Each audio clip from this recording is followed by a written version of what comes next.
Numinous Podcast with Carmen Spaniola.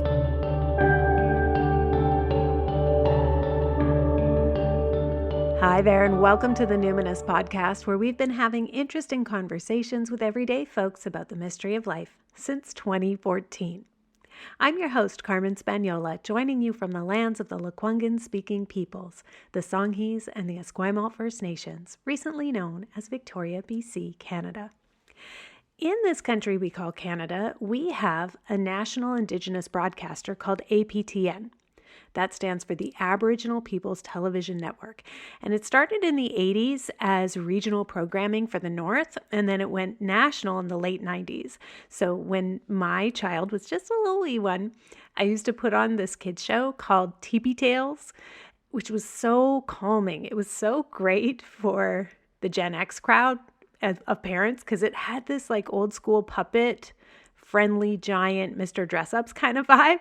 And it was so calming, and it focused on the importance of things like friends and family and First Nations culture. It was just a great example of what Aboriginal People's Television Network, APTN, does so well.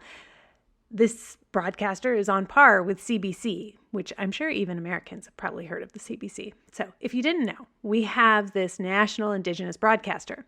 And I recently rediscovered APTN through its streaming service Lumi. So I got the service because I was introduced to today's guest through our mutual friend, Colette Barron-Reed. And so I've been binge watching the show. Well, also actually binge watching a show there called Indians and Aliens on the recommendation of a friend. Oh my God, so fascinating, so good to hear Indigenous elders talk about encounters with sky people and star people, which I've had the experience of an Indigenous elder talking to me about sky people. So anyway, that one I also really love. But my new comfort watch is a show called Spirit Talker, hosted by today's guest on the podcast, Shawn Leonard. Shawn is a medium. He connects with the spirits of recent ancestors, and the show depicts him traveling to different Indigenous communities across the land, hearing about their culture and spiritual teachings, and connecting them with their beloved dead. And along the way, he deepens his own connection to his Mi'kmaq heritage and the medicine of his Indigenous name, White Eagle Spirit Talker. Content note for this episode, we're talking about death, and sometimes they're tragic and sometimes they are accidental, and it can get a little bit graphic. So I just want you to be aware of that. If this is a subject that's kind of up for you and you're feeling sensitive to, this might not be your episode. It's mostly lovely and happy and reassuring, but of course we are talking about death, so take care of yourself. So Shawn, what identities do you lead with? Well, what identities do I lead with? I'd say I'm an Indigenous psychic medium. And most people know what a psychic is, and some people know what a medium is as well. And it's meshing those things together. I think all mediums are psychic, but not all psychics are mediums. And I also like to say, this is a tough question actually, because it's either I'm Indigenous psychic medium or an Indigenous spirit talker. Which is pretty much the same thing. It's just in my culture, that's what I would be called, as a spirit talker as opposed to a psychic medium. Okay, so for folks who aren't clear on the difference between a psychic and medium, I love how you say that. All mediums are psychics, not all psychics are mediums. So what is the distinguished difference there? Yeah, when a psychic is somebody that you could meet that may read cards or do things or use numerology, etc., but they're literally like using that information to kind of help tune into you. And some people don't require any tools. They just are able to kind of tune into your vibration, your energy, and kind of get a sense of where you are in life. And through, the psychic senses, clairvoyance, clairsentience, clairaudience, clairinfusion, that you may be able to guide that person in life, through what they've been through, maybe help them heal through some stuff and give them life guidance where they could potentially be going if they make some, good choices. So that's really what a psychic is, about life guidance. And often, because we're all connected. I mean, we're all energy, right? Wherever we are, you can do that, in a large crowd if you focus your energy on one person, or you can do it via internet, like Zoom or etc. Because again, we're all connected, right? So it's really about you just tuning into the vibration of a person. And when you tune into the vibration of a person, it could be their voice that you hear. It could be just the aura that you sense with them, whether it's through live in-person format or on a virtual format, but you're really tuning into the energy field within that person and guiding them accordingly. And you'll be able to like tune into like situations in life, maybe not just about them, but people that they're around, they could ask a question about their mom or their dad or their brother, sister, cousin, friend, whoever. But it's really about tuning into like life. And a medium is somebody that can do all those things. But predominantly, we work with spirit to give us messages that come to us that we validate. So when people come through, they might say a name, date, time, or sentence, etc., or relation, how they passed. It's more about the validation of knowing who the person is. Once you've made that connection, then it's more about, how can this spirit help you to move through an aspect of life where you may be stuck. And it could be grief, and it could be something in life that you have regrets and etc. And it's really just working with that energy and trusting the messages that come from your spirit people, which are your ancestors and predominantly, the ones that have just currently passed. And then working with that. And then sometimes life guidance finds a way in there too. Mm-hmm, mm-hmm. Tell us about your clairs. You mentioned some of them. Maybe you'd like to define what you said. You said one clair infusion, something like that I hadn't heard before. Tell us about the clairs that are most predominant for you, particularly when you are reading a crowd, because as a medium, you will have sometimes crowds. We see this on the first season of Spirit Talker. And I mean, I imagine it's just a lot of energy and it could come through in a lot of different ways. So what are your predominant clairs? How does it come through for you in different situations? Well, it's different times, different clairs have different strengths, I guess. I mean, sometimes I'm very clairaudient. And through clairaudient, that means that I hear spirit. And it's not like I hear them rambling on like big paragraphs and sentences or anything like that. It's literally just little mental thoughts that come into my brain. And it would be name, date, time, or at sometimes a sentence. And I just work with that as it flows. And I find when you're working with the clairs like clairaudience, that when because I don't always know where I'm going, right? We're the middle people. We're literally just the people just listening, paying attention, and trusting. And they might say, Joan and Victor and Simon, etc. And then as but I didn't know I was going to say Simon or Victor. I just heard Joan first. But what I find is when you start to step into clairaudience and you start to trust the messages as they come to you, I feel like as you trust, more comes. Mm-hmm. And it's really like I may say, okay, I feel like I have like John here feels like a dad figure to me. And he's a kind of heavy set fellow. He had a bad knee and maybe walked with a little bit of a gated walk. So that's clairvoyance. But also it started with the name. So one clair can lead to another. So it's really about just honoring how the energy comes to you and understanding that the distinct languages, right? So the distinct languages and knowing that, if you hear a name in your mind, that voice, that thought, that mental thought that comes to you, means something. And it could mean, and it doesn't mean that they've passed away as well. It could be somebody in your life. It could be your dad. It could be your brother, sister, cousin, friend. I mean, it could be somebody that they want to talk about. And this is where the medium, you have to surrender to the process and just trust where they take you. And I mean, sometimes, people come in with expectations thinking, I wanted to talk to, Aunt Bessie Sue and Uncle Tom and, my little brother John that died when he was young. And it doesn't always work out that way. Sylvia shows up first, and then Sylvia brings in John and Joe and everybody. And you didn't expect to hear from Sylvia.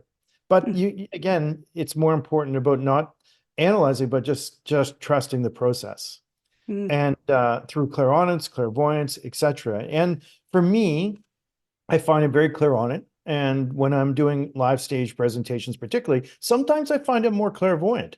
Like I will get things very clairvoyantly, like very distinct. And to give you an example of what clairvoyance is like, I was just at the I Can Do It conference, which I was supposed to do with Colin Baron Reed, and unfortunately she had broken her foot and she wasn't able to attend.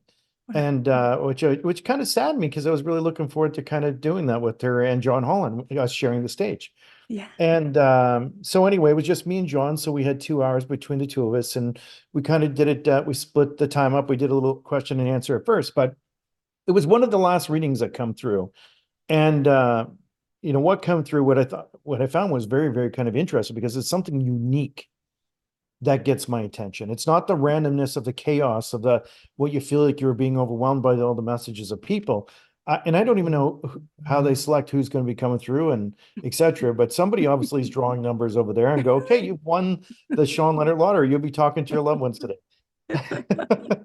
So anyway, this person shows up and it feels like a man to me. So this is the clairaudience. It feels like there's a male figure here. And it feels like a dad, like a father figure. And the next thing I see is an explosion. But the explosion I see is a propane tank, and it's a fairly large propane tank, and it just like exploded. And I knew that they lost their life in the explosion. Wow. And nobody was standing up. And I kind of sense over to the left of the audience, and one girl's kind of putting up her hand. I'm like, I know this is for you, so you might as well just stand up. So she stands up and she goes, well, yeah, my stepdad died by propane tank explosion. Wow.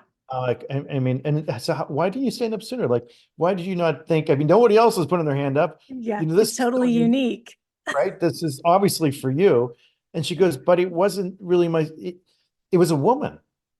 I'm like, a woman. And this is where it threw me for a loop, right? Because this is where I'm trusting what comes through. I know it felt like a man, and it felt like he was doing some work around the propane tanks, etc. And it felt like a stepdad. And I said, but she says, you know what? I called her my stepdad. Oh.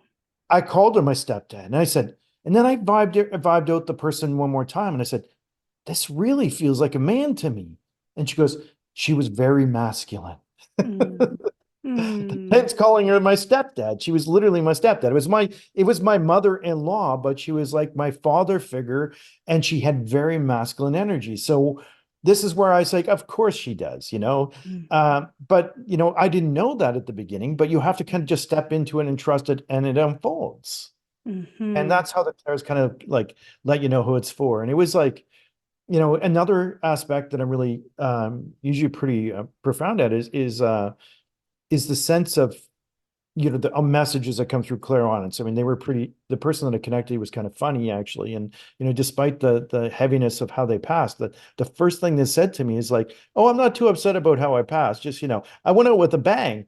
I'm like, and I never suffered at all. I was like literally here, and I was like blink, I was on the other side. And I was like, wow, that's pretty profound. Everybody laughs, because spirit can have a sense of humor. And what also I'm very good at in the sense is feeling, clairsentience, sensing, feeling with on my body. And there's information that can be garnished from that. So when a spirit's connecting to me, now I'm starting to feel this part of my scalp, like just a part right here. And I didn't know what they meant, but I know I could really feel like pressure on that part of my head. And I asked the lady, because I don't know, I'm just the middleman. Did this person pass away, and was the impact predominantly right here? Because I feel this part of my head. And she goes, I hate to be graphic, but the only thing left of my stepdad was that part of her head. Oh my gosh. That was the only remains that we had left. And I'm like, okay, then why would they tell me that? Well, one, at least they had something to, bury, cremate, honor. They had something to have in regards to placing, in a space. And that's important to a lot of people. And there's so many people out there that struggle in different ways because of maybe missing someone, because they've never found the remains or found the body, or they're lost at sea, etc., or were never found. And that's like, sometimes even if it's not what you expect, it's still a gift. And again, she reiterated, or he reiterated, she, that they did not suffer, and that they, very happy with the service and how they honored her, etc. And it was a really good reading. And then at the end, she said something to the extent that, this is now finishes with clairaudience. She says, because John connects. We were doing something very unique where he would go out and do a connection for a little while, and he goes, okay, Shawn, close it off. So I had to tune in because we were sharing a reading. I opened it. I was wondering how you would do that.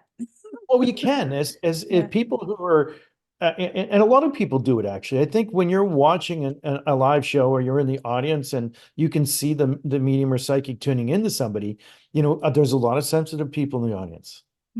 I bet you there's a lot of people out there that are receiving information themselves about Hmm. the person that I'm speaking to, or John Holland, or call it Baron Reed, or whoever's speaking to, right? That you may be going, you might get something psychically in relation to them. And then that the person who's on stage might bring it up and you go, oh, I was seeing that, And it's Hmm. because it's universal energy that is there that we can kind of tune into if Hmm. we focus our awareness and attention. And at the end, she said, you know, I know you've been going through a really tough time in the last 2 months and you've been talking to me in the spirit world. I want you to know I hear you and everything you've said. And I am with you and I am helping you through this. Even if you don't know I'm there, I am there helping you. And she literally broke down at the end and said, that was worth the trip here just to hear that. Hmm. And it's what the spirit really needed to say to her. And it was just boiled down to like a couple sentences. But there's a lot of stuff that goes into that couple sentences because if I just said, well, I have somebody here that says that, then you might like, well, who is that? Hmm. How do you Yeah. validate that? How do you know who this is? And that's why all that other stuff kind of unfolds in that way. There's messages to be had again, the loss, the burial, etc. But there's still um, information, throughout. But sometimes it takes like that closing message to really, have where it hits home to that person really strongly. Hmm.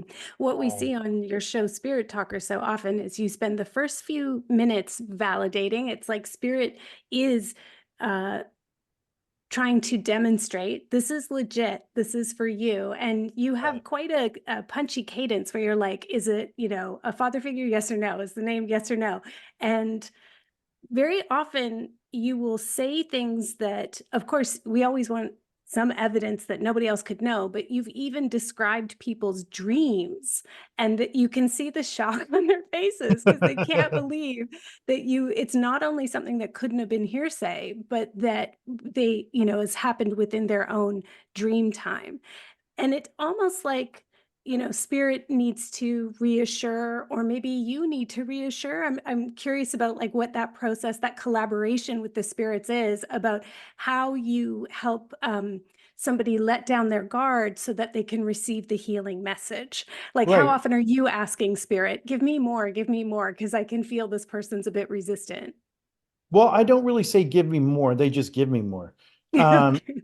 the more I listen, the more that comes. And eventually I feel like they finish, right? I just feel like that they will give me information I validate. Because again, if I don't, and sometimes they'll tell me like two things at once or three things at once. I'm like, okay, you got to stop now. You'll hear me talking to them even just say, okay, give me some time. I haven't even talked about these other two things yet.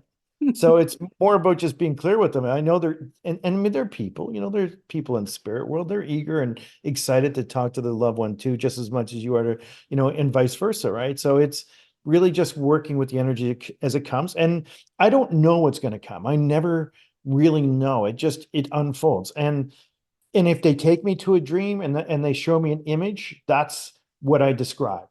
And then I validate. And again, because maybe that's what that person needs to know without a doubt that this is my mom, this is my dad, this is my son, and I love that process. And once we've gotten through, we know this is the person. Well, what do you have to say now? What's that closing message that you really need to bring home to this person? And it could be just, whatever you did with my remains. It could be, that, there's quarrels going on with the family. It's life guidance. They see us in life. They know our pains. They see us. They feel us. They know how we struggle. So they try to help guide us so that we can live a greater, better life that is more like, higher level energy, where we're more connected to spirit rather than being bogged down with all the hardships of life and hardships of loss. Hmm. Hmm. When you were young, you describe in your book that you had a spirit guide named Sam.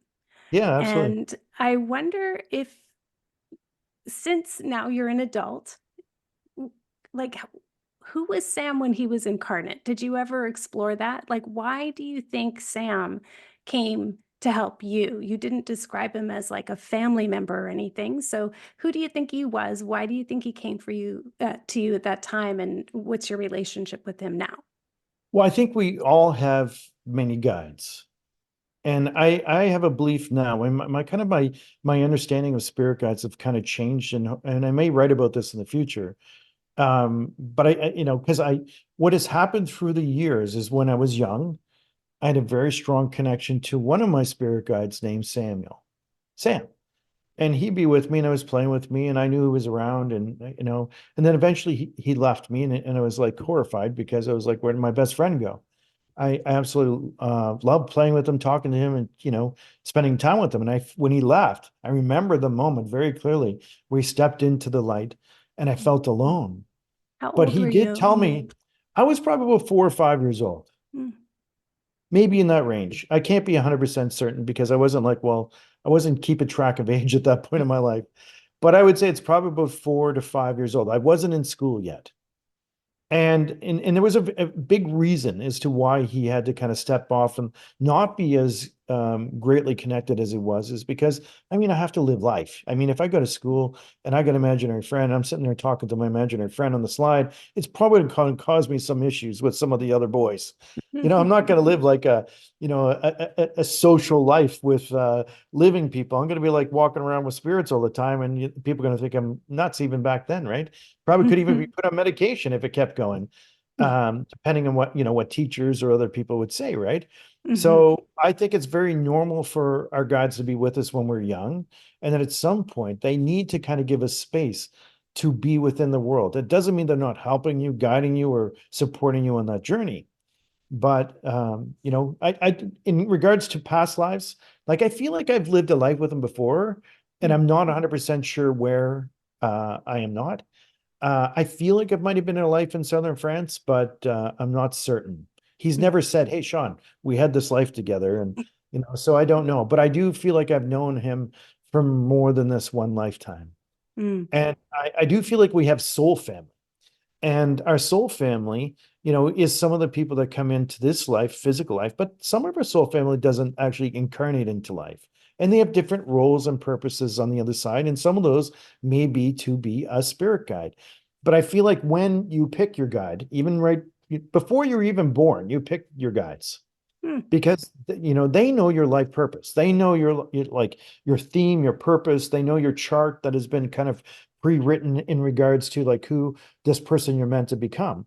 And you would pick somebody or many people who would be in alignment with you becoming this person. They would have knowledge or wisdom or experience, because it'd be like, you wouldn't hire a plumber to do your building your house. I mean, you get them to do the plumbing in the house.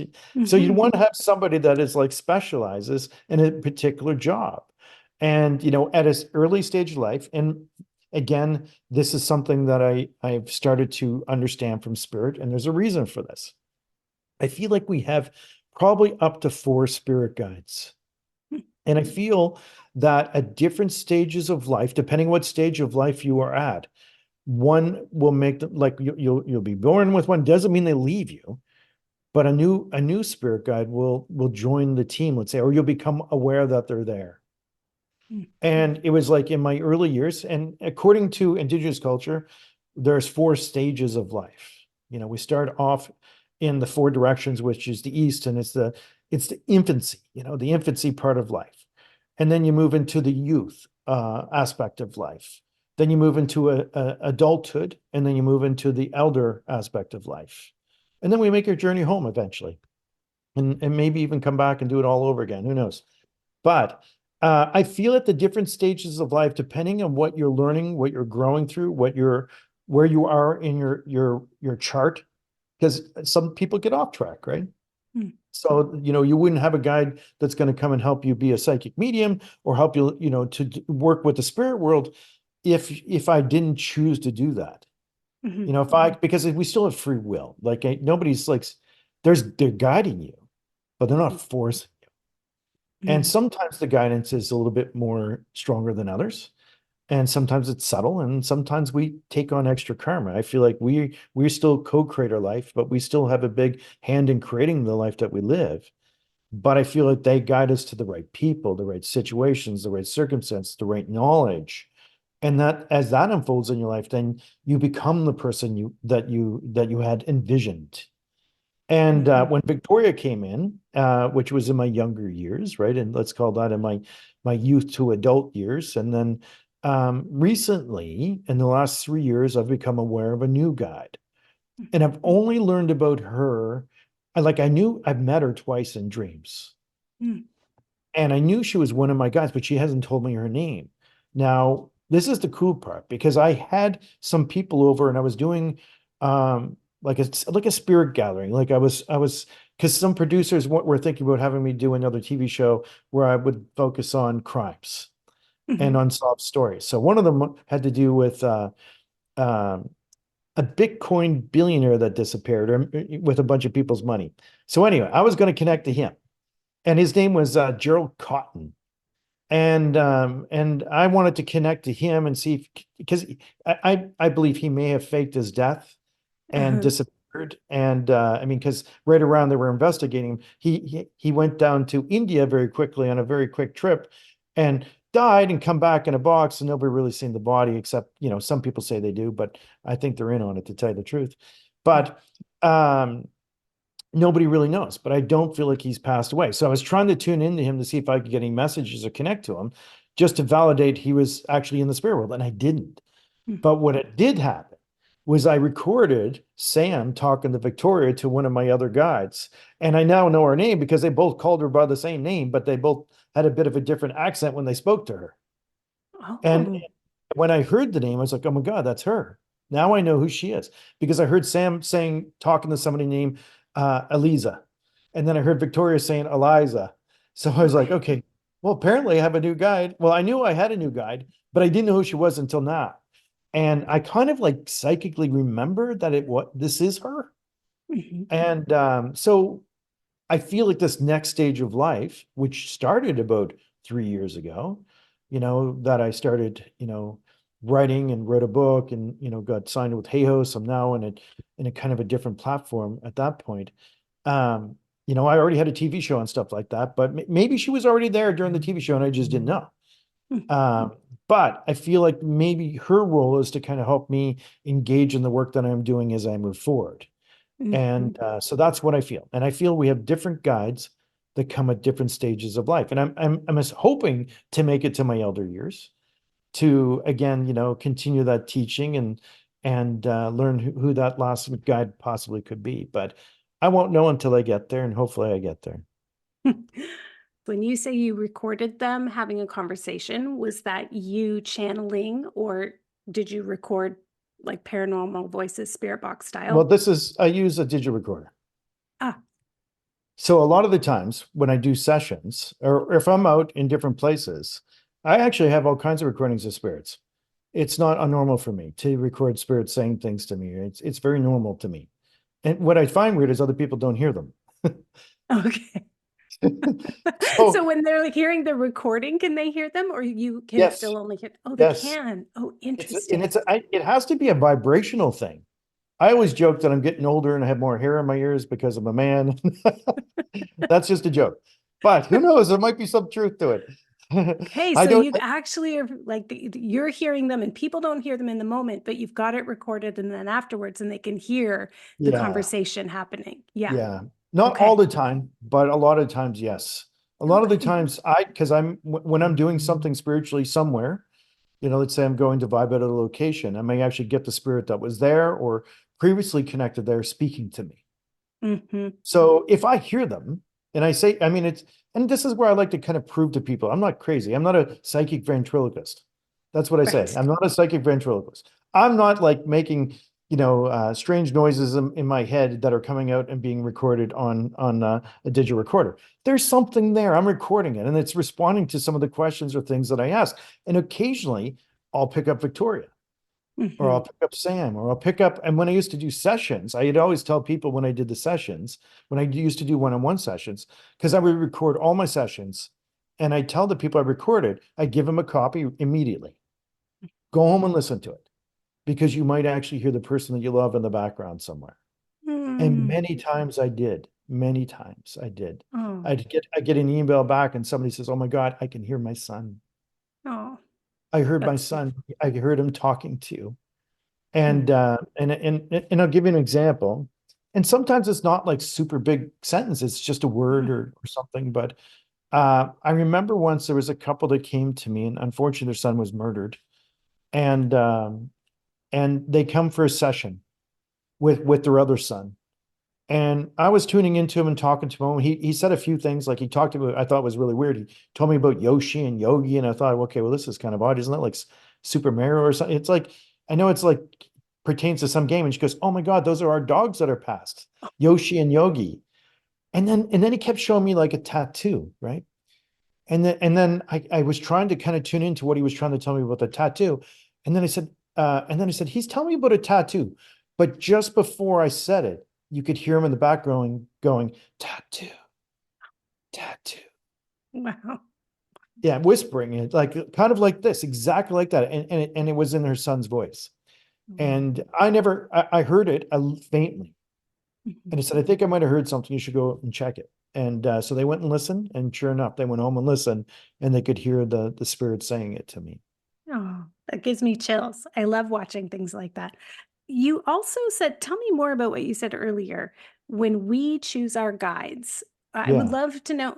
I think many people, myself included, would think, oh, the guides are choosing me or they're coming to me. I don't have a ton of agency in that. Tell me more about what you believe that before we incarnate, we've chosen our Well, guides. because I mean, you don't just show up randomly and go, okay, well, throw me into any life and allow me to whatever I'm meant to be, I'll be. I mean, just it's not that random.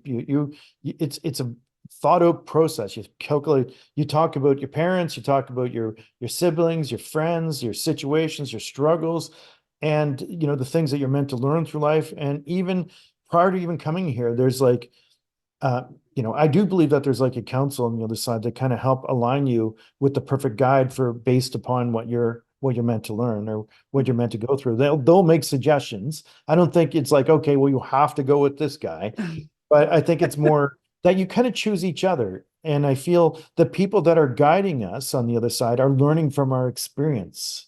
They're learning from how we approach things. They learn one how to guide us to do the things that we've wanted or signed up to do in regards to our life chart, but they're also learning from our choices and about the human experience even greater, because I feel like all guides have lived lives before.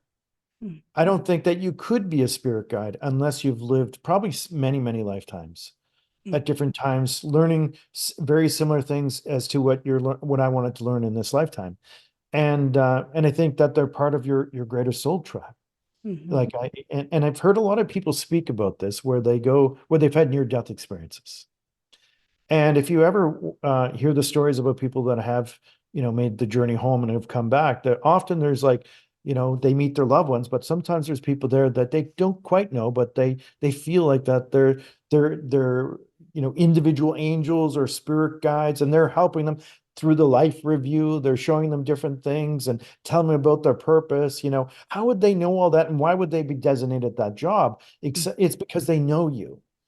And that is their job, is to be there to greet you, bring you home, and help you adjust, and then bring you to your loved ones, or help maybe see aspects of your life that you could have maybe did greater in, because not everybody's gonna like come here and just like hit a home run. I mean, we're gonna make some bad choices. We're gonna like wish we could have did that things, and there's a lot of things we made other people feel, because I feel like future lifetimes, because I feel like we all have the chance to live more lifetimes, whether it's in this world or future worlds, that will take into consideration where we feel maybe we missed the mark on some stuff, and maybe place it upon future lifetime experiences that maybe we'll test ourselves again or try again to see if we can overcome that obstacle that we weren't able to last time.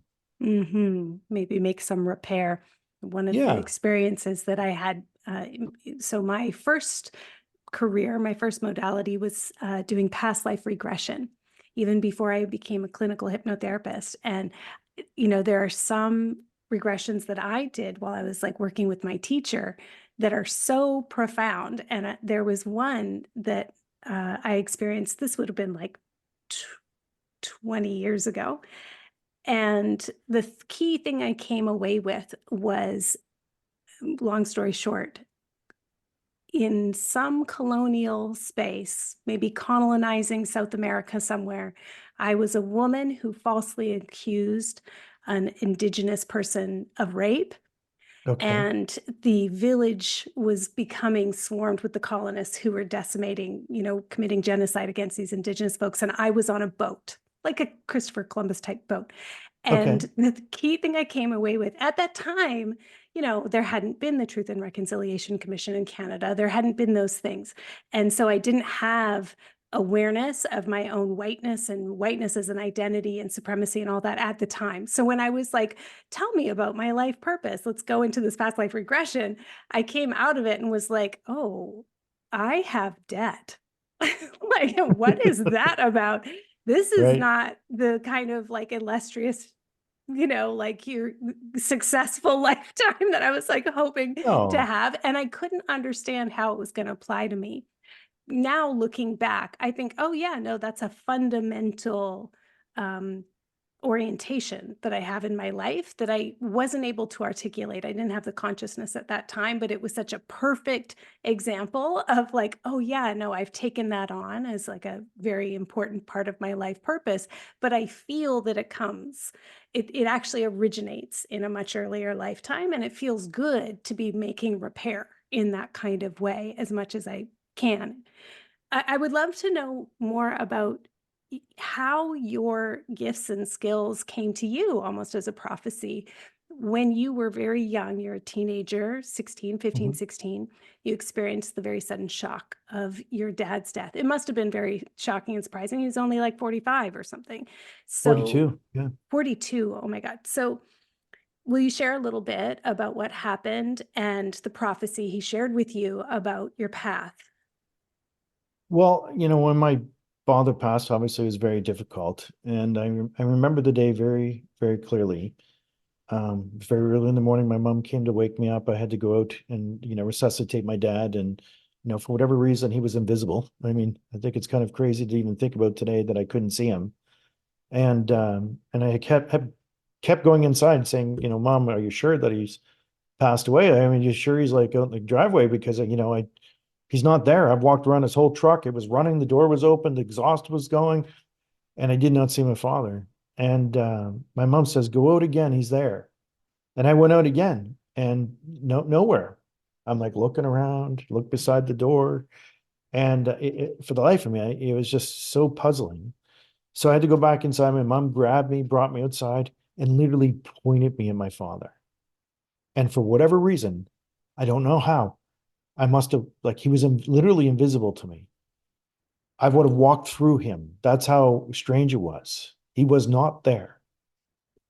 And I performed CPR and, tried to resuscitate him. But I knew, when I was working with my father that he was gone. And he had a massive heart attack. He was like in the Navy. He was, he drank occasionally. He didn't eat so good. He smoked. He didn't take very good care of himself in some ways. But that was the kind of mentality and of that genre of that time, I guess, and how he did things. I mean, I remember every weekend cooking bacon and eggs with, taking the bacon fat, pouring over the eggs, for God's sakes. If you do that today, you're like, what the hell are you doing? Right. But it was a year later that I had a visitation from him where I was sleeping in my mom's rec room on the couch. And I woke about, 3 or 4 o'clock in the morning. And when I woke up, there was a light, just a ball of light at the end of the room. And I saw the light and it just got brighter and bigger. And I stepped up off the couch. And as I stepped off the couch, I could literally see myself still sleeping.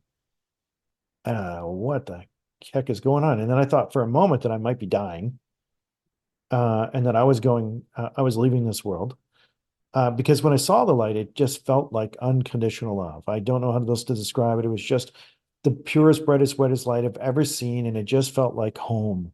And all I could think about was moving into it. And just as the light got large enough, my dad walked out of it. And my dad, again, the hunter, the fisher, the smoker, the military guy, comes out with a long white robe on. I'm like, my first thought is like, oh my God, Dad, you're alive, but what the hell are you wearing? I was so surprised by what he was wearing. He goes, "Oh, don't worry. We all wear stuff like this over here." I'm like, "Okay, you'll get used to it." I'm like, "Okay."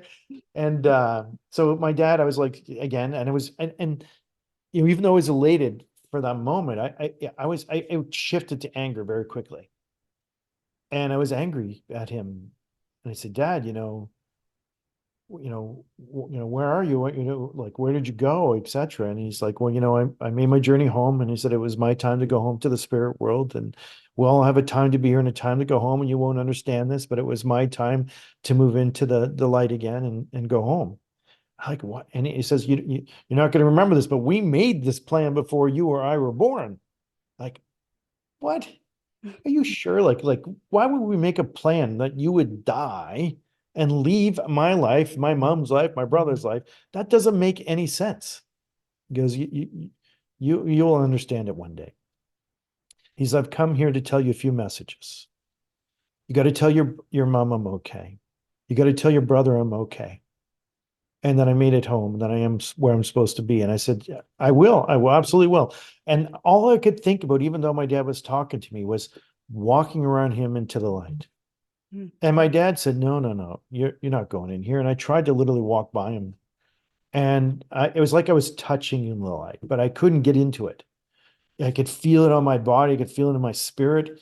And again, it felt like home. And I realized that this space and place that we live in is not reality. This is not real. This is like some fake drama play that I'm living. And I'm only here for a short time. And this is my real home. And this is where I belong. This is where I come from. And where we're all going to return to. And my dad said, "No." He says, "You can't go here. If you come here, you're not going to want to come back." And I'm like, "No, I'll come back." And I knew I was lying because I was thinking in my head, like, if I could get Myerson there, there's no way you're getting me out of here. That's because it felt so good. And then he showed me what it would look like for my mom. And I felt all of her pain. And it was very overwhelming. Very overwhelming. My mom was already grieving for very heavy for a year. And I think if I was to leave at that time, it'd be another at least 7 years that my mom would grieve like hard. And it would be not a bright, happy time for her through that at all. And then I felt what it would be like for my brother. And mind you, he wouldn't grieve me as hard as my mom would. But even after feeling that, I said, "You know what? That's okay. They'll be what they're going to come home with us one day. So it doesn't matter how much suffering that they experience. They'll escape it. They'll eventually come home. They'll endure it, and we'll all be together. So it's okay." And my dad said, "No, that's not your purpose. You've come here, and this is the reason why I left your life." He said, "I've left this world so I could be the one to show you the light. And you need to remember this light. You need to remember it. You have to remember what it feels like, what it looks like." And he says, "One day you're going to be helping people, and you don't know this yet. But it's part of this. It's part of helping people know where we go and where we come from. And then you're going to be bridging this world." And I was like, "Okay, this sounds like gibberish." Because I'm 16, right? And that was it. He touched me in the forehead. I woke up on the couch and I was just like, wow. And I cried. And I remember getting up to tell my mom, about the visitation. It wasn't a dream, it was a visitation. Very profoundly different. And when I told my mom, I was thinking that she was like super stoked, really happy. "Oh my God, Dad's okay," right? No, she was pissed off. She said, "Why the hell did he come to you and not me? Does he not know how hard I'm going through in life?" And I'm like, well, and I understand this differently now because I couldn't answer her really back then either. But I feel, she was, grief has a purpose too. There's a process of healing that takes people different amounts of time, just like what I felt for my brother. And, there is no quick fix. It's not like, okay, well, now that I've told Mom that I've seen Dad that she's going to be well, even if you go to a medium or spirit talker, it's not like a quick fix. You still got a journey. It's just a little assistance to help you on that journey, to continue going through life, knowing that they're with you and around you and they love you and that you have validation of that. And so I feel like my mom did eventually have a visitation with my dad, but it was probably like 3 years later or something. Oh, wow. But she was in a different place at her grief at that time. Right. And maybe she needed to get there before he could connect, right? Because I Right. mean, grief comes with a heaviness, right? It's a heaviness, and when you're making spirit connection, you kind of gotta lift your spirits a bit. You gotta lift your energy, and I feel like maybe I was a little bit more closer to that space than she was. Right. How how's your family now? Like, what does your brother think of your work? What does your mom Oh, think of your work? Especially you're well known for it now.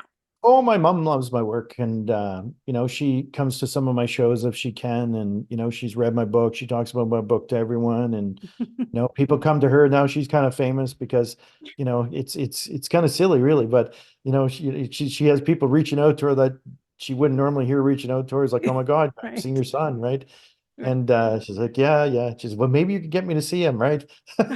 Yeah, Like, yeah. if his mom doesn't have a connection, how, because I'm so busy and with everything, and there's some people are even looking for my mom to get in to see me, for God's sakes. But it's normal. I mean, my mom she raised me, so she knows how sensitive in tune I was, and how much I struggled in different ways, like emotionally because of like losing my father in life, etc.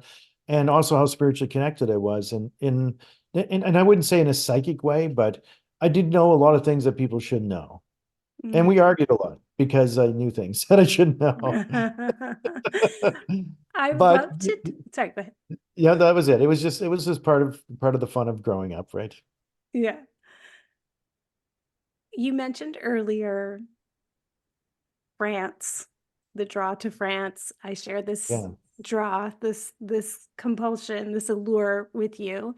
yeah, Uh, let's talk a bit about stuff that comes up in your book around like Gnosticism, why that appeals to you, and about your pilgrimage that you made to France to learn more about the Cathars and your past life connection.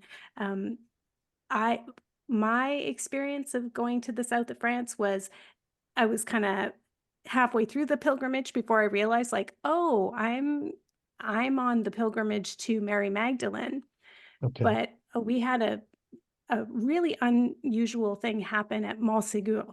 So you talk about the Cathars and the citadel at Montségur, and that was where one of the wildest things happened to me that reminds me of the story of your dad. As you right, know, there's one path up, one path down. Very steep, very narrow. You can see from the top the parking lot. You can see every person along the way, one way in, one way out. I was there with my husband and my child, who at the time was like 11. And somehow we got separated, but I was sitting right inside at the door. Like there's one door in and one door out. And my husband and kiddo went walking. They went walking around the outside. They came back through and went back down the trail. I did not move the whole time. I had been listening to a tour guide talking about the Cathars with the siege of Montségur and how they'd spent a whole winter like trying to survive there. And they made it through spring. And then, as you say in your book, finally they went down, they walked into the Belton fire. We happened to be recording this interview around the same time of year. yeah, I eventually was like, where's my family? God, it had been 2 hours and I could not find them anywhere. I was like, okay, I did a loop. They were nowhere. I walked down to the parking lot and they were like, where were you? We've been waiting for you for like over an hour, like 90 minutes. And I was like, no, no, no, no. I was right at the door. I was right there. And they were like, no, you weren't, because we did the loop. We came right back. We couldn't find you. We looked around, it's pretty small. And I was like invisible to them. Like I right, was in like a space-time vortex and we could not figure out how it could have possibly happened because they would have had to practically brush past me, and I was shocked to discover it was 2 hours. It felt like wow, maybe 30 minutes or something like that. right, So I was fascinated with this part of your book because I was like, yeah, weird shit goes down at Montsegur, I have to right, right. say. So tell me about your draw to Gnosticism and the Cathars, and what you think your connection to ancient France is. Well, way back in the day, when I was exploring my spirituality, there was a lady that I saw on TV named Sylvia Brown, and she had a church that was like called Nova Spiritus, and it was like a very, it was centered around Gnostic Christianity, and I was really kind of drawn to it, and I didn't know why. I just felt like I wanted to explore this, and I actually even studied back then to be a minister in her church, and I did a couple like talks at a Calgary aspect of it, but after a very short time, which I'm very grateful for being there, I realized this place wasn't for me. This is not my journey. It's part of my journey. And one of the things that I learned there was about regression, past life regression and such. And it was part of I had to take a past life regression session training. And one of the guys there was a hypnotist. Like his name was Ian Wilson. I think in the book I called him something else because I changed people's names sometimes. But his name was Ian Wilson. He was a really nice guy, and he was like kind of the head minister of that area. And he did a group regression with, maybe 30, 35 people. It was a very small group. And I was there with my now ex-wife. And we were in the group, and he did a talk about past lives, and and he said, we're going to do a group regression. I was like, okay, well, I've never been regressed before, and this is my first experience. So in the experience, we do an induction of relaxation, and then he just says, just go wherever you feel comfortable. Just let yourself go, and just whatever unfolds, just observe. Because it is a group regression, it's kind of harder to kind of guide. But I kind of don't remember what he said after that, because it was like in a moment, I was like literally standing in the 1200s in southern France.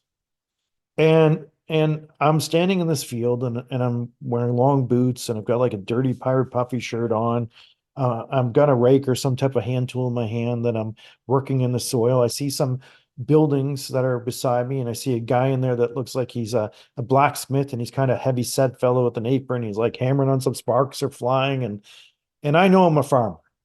Nobody like important, of significance. And I look behind me, and there's a castle. And I'm like, okay, I'm making this stuff up. This is like, now I'm going to be like a prince, prince or something like this. This is ridiculous, right? And so I observe, I'm in like a little valley, and behind me is the castle. The buildings are on the right, and I look up over the other side, and there's a zigzag road coming down from the hill, like a back and forth switchback. And it's a bit far off, but I can see in the distance something very white. And I'm looking at it as I'm working in the field, and it's definitely a horse, a pure white horse. And on the horse is a lady dressed all in white. She has long blonde hair, and she's a very good horse rider. She's riding bareback. And she rides up to me, and she's got like there's something like a stirrup or something around the mouthpiece, because I don't know anything about riding horses, to tell you the truth. But she just has that, and she pulls up to me. She kind of stops, and she giggles, and I'm like, in my mind, I'm thinking, wow, this person's really clean. She probably is a princess or somebody, and I'm a farmer, and the last thing I need to do is get killed for looking at some princess. And she starts galloping around me, just in a circle. And she's giggling and laughing. And I'm like, what the hell is going on here? And why am I seeing this? Like, what is this? Like, seems ridiculous. And then, and I knew I was Christian. I knew I was Christian, but I didn't know it didn't feel Catholic. I was like, I'm not Catholic. Well, this is so weird. If I'm not Catholic, what the hell am I?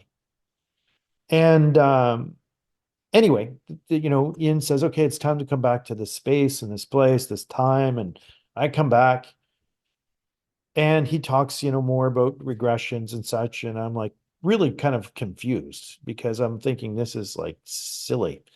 I think he probably like, I don't know what he said, but it was just really like, this couldn't be real. It couldn't be me. Right.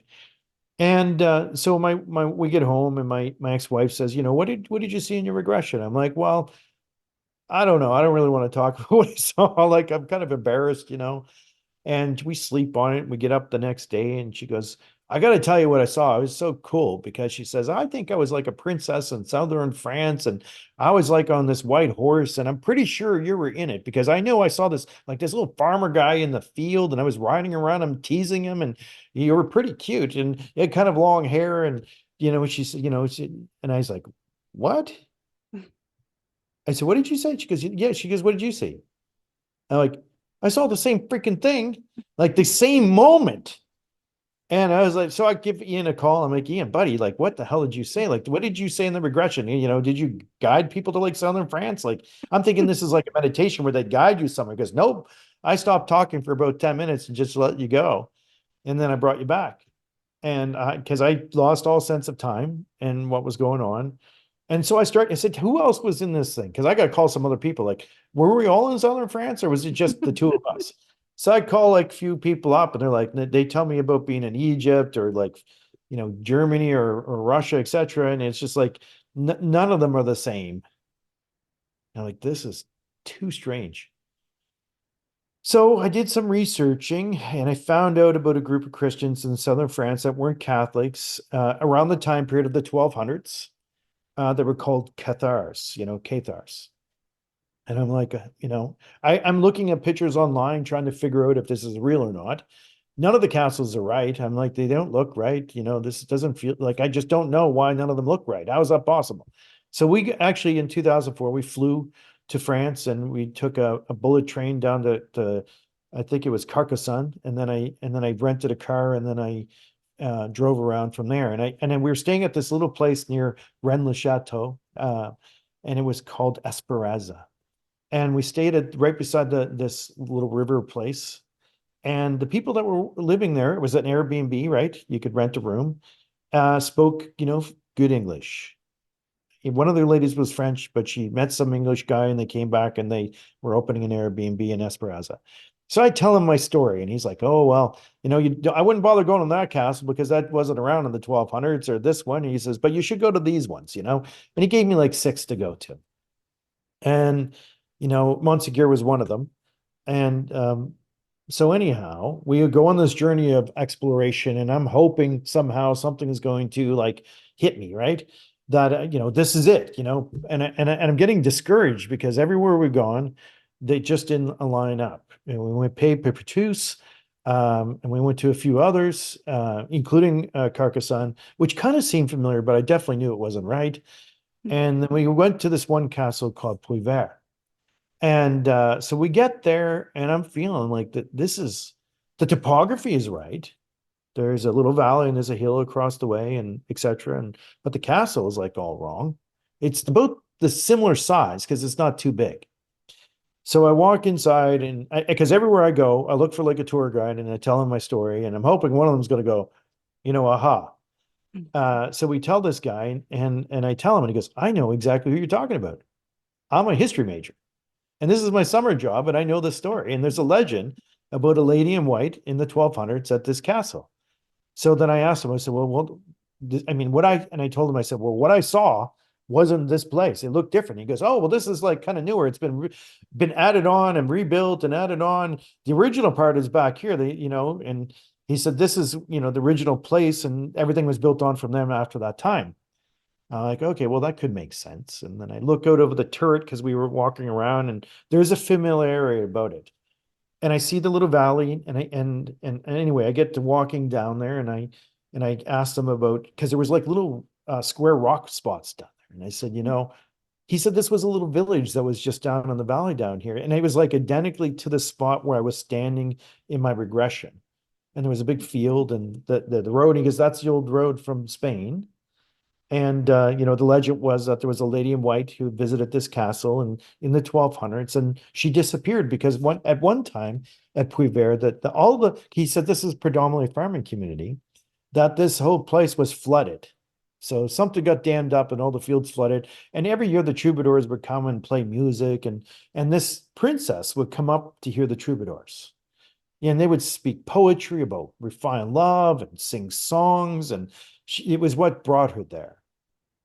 And and anyway, at some point she vanished and she was never to be seen again. And, they thought and after she vanished, the water had subsided, and there's the legend was created that somehow she had given her life or had fallen in the water and the water subsided. I don't know why they didn't find a body. I mean, it couldn't have been that deep of water. And, but anyway, she was never found, and the water subsided, and then the troubadours come back. So they attribute the legend to her bringing back the troubadours. Mm. And so I have a different scenario. I'm thinking that maybe, I don't know if this is true or not, but maybe she hooked up with the farmer guy and we weren't supposed to be together, and we've probably just ran off together. That's my thought. Oh, that's nice. Right. And then so I knew that I'd found the place. Like, it was definitely the spot. And then right after we went to Prevert, not Prevert, Montségur, and kind of finished the whole thing off in Montségur, which was a very powerful place in itself. And it was like the final of the Cathars. And so, but I now know, because of that life and where I lived, and that I was a Cathar. I lived a life as a Cathar, and it was a simple life. It wasn't like, fancy rich, or, somebody who's super important. And even the princess that I met, even though she was clean at one point, I'm sure didn't stay that way. And, it was more important to her, because obviously she was in love with love and poetry and all that. And, that spoke to her more than maybe being a princess. Mm-hmm. And I feel like we had a connection. I don't know if it lasted forever. I don't know. I don't know the rest, but I know we're together in this life, and we lived a life together before. And I feel that many people come in and out of our lives, and we may have different soulmates, that through different lifetimes, and some maybe come and stay for a lifetime, and some come stay for a season and a reason, and, as the saying goes. But I'm hope she's happy in life, and I know I'm happy where I am in my current marriage with a different lady. And I felt deeply connected to her. I don't know which lives we've lived together yet, but maybe that will unfold in some time. Mm. Well, and it's interesting too that sometimes our work is the similar as other lives, and sometimes we evolve it into something else. But in that life, the Cathars they believe very much in direct, unmediated access to God, to spirit. And here you are, White Eagle Spirit Talker, with direct, unmediated access to spirit. So that vocation lives on. Right. Working as a medium means, though, of course, you're often working with unresolved grief. And as I said to you before, like, now Spirit Talker on APTN is one of my like comfort watches, and I'm either going to cry or I'm going to fall asleep, or I'm going to fall asleep crying or something like that. But it's like always in a good, sweet, cathartic way. That isn't to say there isn't humor as well. We Oh, very absolutely. often have like very humorous people come through and like really funny kind of evidence that spirits want to share. But particularly because you work in Indigenous communities, you are like intimately encountering the tremendous ongoing violence and intergenerational impacts of white supremacy and colonialism in residential schools. So, how do your guides help you process all of that heaviness, all of that pain, all of the vicarious trauma of engaging with people who not only have lost people, but very often it's a direct impact from colonialism? How do your guides help you with that? Well, I meet a lot of people that have generational trauma, in different ways, from residential schools to sexual abuse, and even because they were raised by people that didn't even know how to be parents, and or they were raised by an alcoholic, or somebody who used drugs, etc. And that's led them to be in a different place of life as well. And I've met a lot of people that have struggled with addictions, even on the show, or have been abused or been in residential school themselves. But facing that, I mean, it's the creator put me there to kind of help people as greatly as I can. And I feel like, because like you said, you watch the show, there's a lot of people that watch the show and they're going to hear something that maybe I'm not speaking to them directly, but they're getting a message. And I think spirit's intelligent enough to know that when I give this person a message in this particular way, it's going to reach this many people and help them heal, even if it's not with them sitting in the seat right in front of me.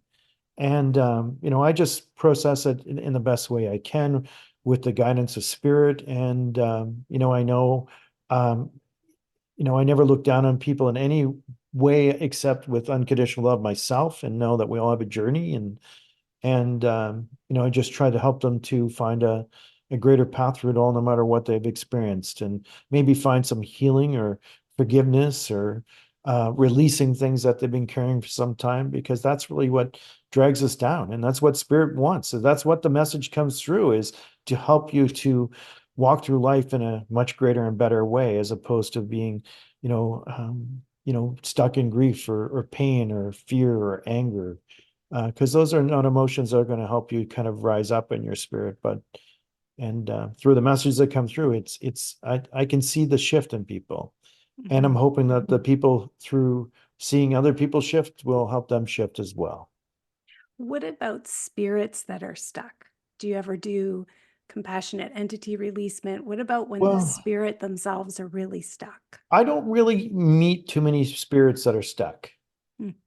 I don't think anybody's ever stuck, even spirits. I think even in life, we stuck ourselves, Hmm. because it's our beliefs, and we're the one choosing to hang on to anger. And I've run into a few earthbound spirits, and they're not earthbound because anybody's forcing them to be there, but it's because they're still trying to heal even in the spirit world. And they've not let go of maybe the pain, fear, phobia that they've been hanging on to, or they have fear of change, and they're clinging to their old ego of who they once were. And I've been to not many properties, but a few properties. I've run into one here and there, and I've even got some recordings of people that I've recorded over the years that are still hanging on to their who they think they were, when they're so much greater than they know they are.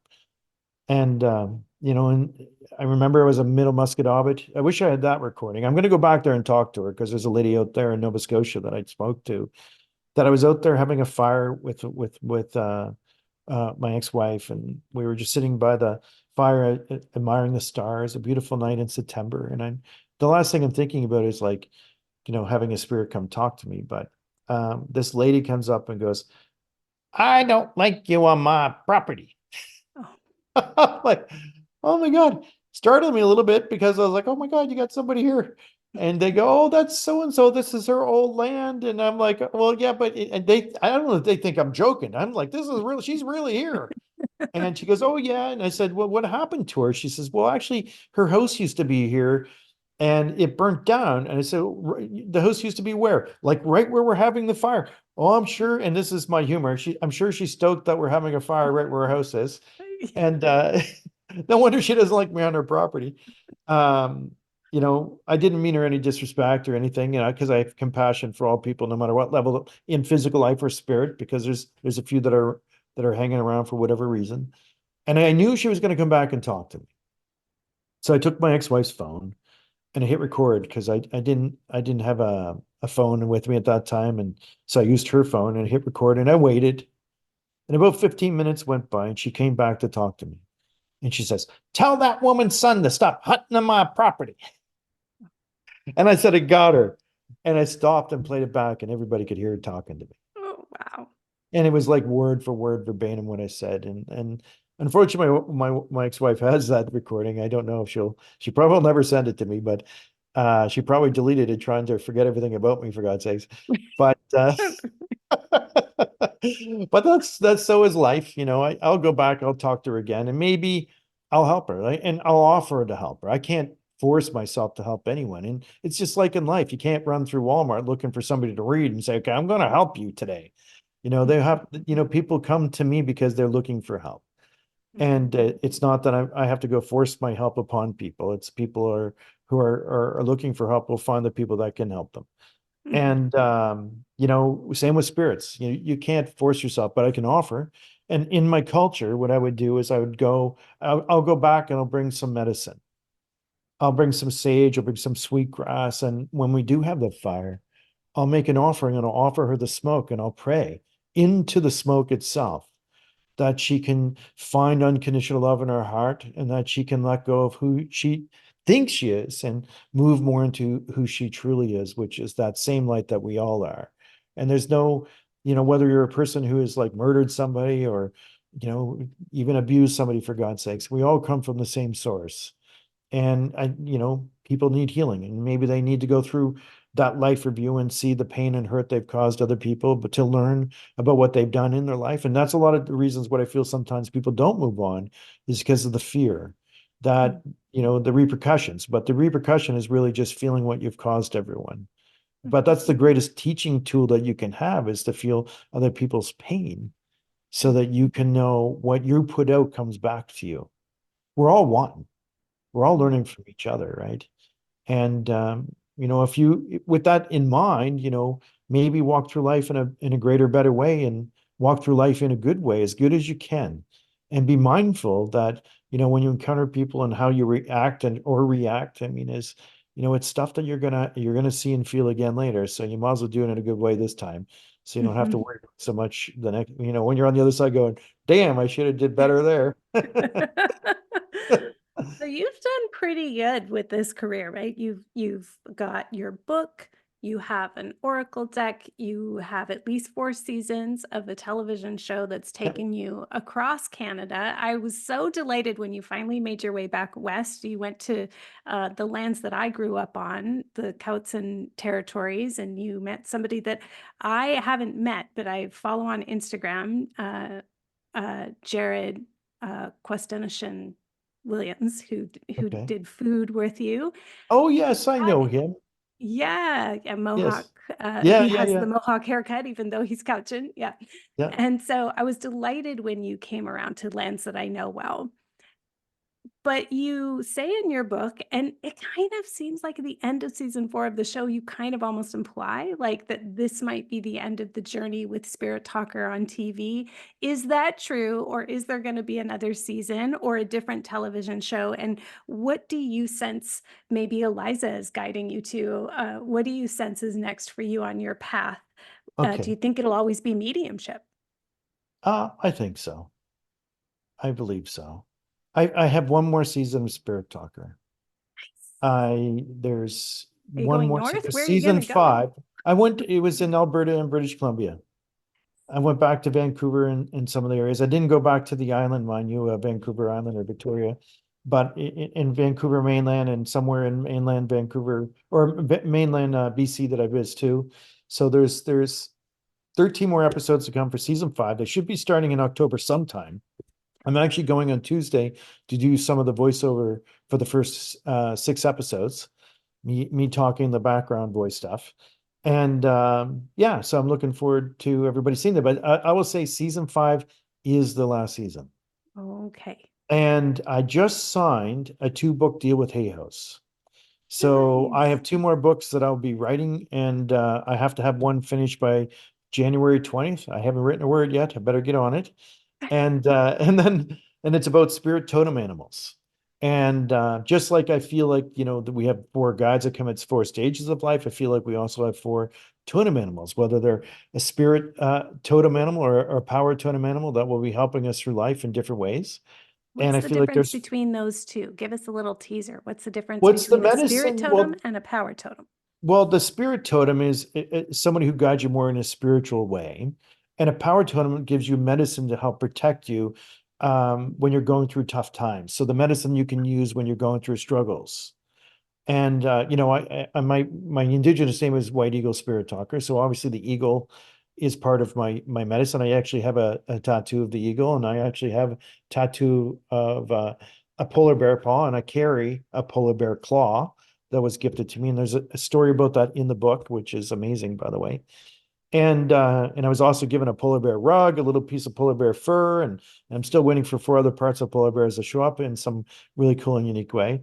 But there are different medicines that help me differently. The eagle guides me in a way through life to fly above the storms and find a good way in life and guide people to see outside of all things in a spiritual way. But the polar bear, sometimes you need that protection, that energy of that big energy to kind of like go through tough times. And just because you're a spirit talker, a medium, or whoever you are in life doesn't mean you're still not going to face trials and tribulations and struggles. I mean, I've been divorced twice, for God's sakes. And, I've had a lawsuit that somebody took me to court with, cost me like $70,000.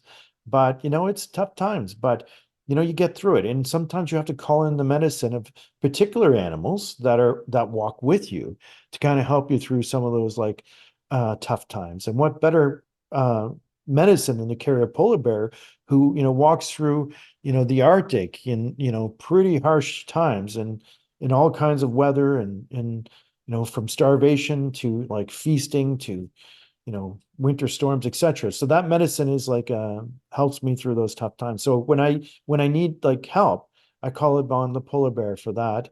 And when I need guidance or need help to guide people in a particular way, then I call upon the eagle. Nice.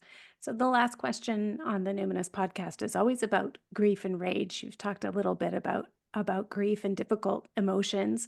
Just tell us about you personally. What are the medicines that support you with the grief and rage you might feel sometimes at the state of the world, let's say? Well, I don't buy into the dramas of the world too much. I see it. I observe it, but it's not part of my spirit. Like I say, if we're going to change the world, you have to change you. And then other people will change too. And the more you shine your light and you walk in higher level energy, other people would aspire to be like you or aspire to walk through life like you. And really, that's really what it's about. I even think, what the ascended masters, I mean, like whether it was Joshua or Buddha, whoever, I mean, these are special people that have walked upon the earth at one point in time, but it doesn't mean you're not a special person as well. And you have influence and you have an ability to, shift and change the world in your own little space, and do the best you can to, make the world a little bit greater and better. And there is going to be stuff that happens in the world. Of course there is. But the more people that become a little bit more higher level energy, the less of that will happen. And we'll get there one day. It might take thousands of years, but hopefully we get there, that we don't all blow ourselves up, for God's sakes. And I don't think we will. But I feel it's going to take time to change. We're still evolving. We're still growing. I mean, that's why we keep showing up in life after life. Mm-hmm. Well, I'm really looking forward to your books, and I'm definitely looking forward to another season of Spirit Talker. I will make sure that I savor it, and I'm glad that it's going to be available. People can watch it on demand. Thank you so much for sharing your skill and your wisdom today, Shawn. I appreciate you being here. Well, thank you, Carmen, for having me, and I appreciate the platform to share some stories and teachings, etc. Because again, this is part of that. Is to get out there and just be who you are and share what you know and, help people just see the world just a little bit greater and differently. I highly recommend you check out Spirit Talker on APTN streamer Lumi. If you ever need like a sweet, tender, cathartic cry, but the tears aren't really coming, put on that show and just let it all go. You'll come away feeling relieved and reassured to know that the ancestors really are with us and guiding us all the time. And of course, we look forward to Shawn's upcoming books, and I'll have links in the show notes for you to follow Shawn. You'll find those links in your podcast player, or if you're on a desktop at numinouspodcast.com. All right, the listener shout out today. Maggie from Mexico left me a note in the podcast inbox. Maggie writes, "Adore your podcast. It's so regulating, so informative, so organizing, a true beacon of light in a world that often feels like a hellscape." Thank you. Thank you, Maggie. I hear you. I feel you, and I'm so glad we could be in it together. If you'd like to leave me some feedback, you can leave me a voice note at castfeedback.com/numinouspodcast. And hey, if past life regression and working with your guides is of interest to you, in my online membership community, the Numinous Network, we have monthly intuition development classes, plus a large archive with hours and hours of experiential sessions, video on demand. We do a lot of ancestral lineage healing, past life regression, and trance work. Find out more about the Numinous Network and sign up for my newsletter to learn about upcoming public offerings at carmenspagnola.com. CarmenSpagnola. Until next time, take care.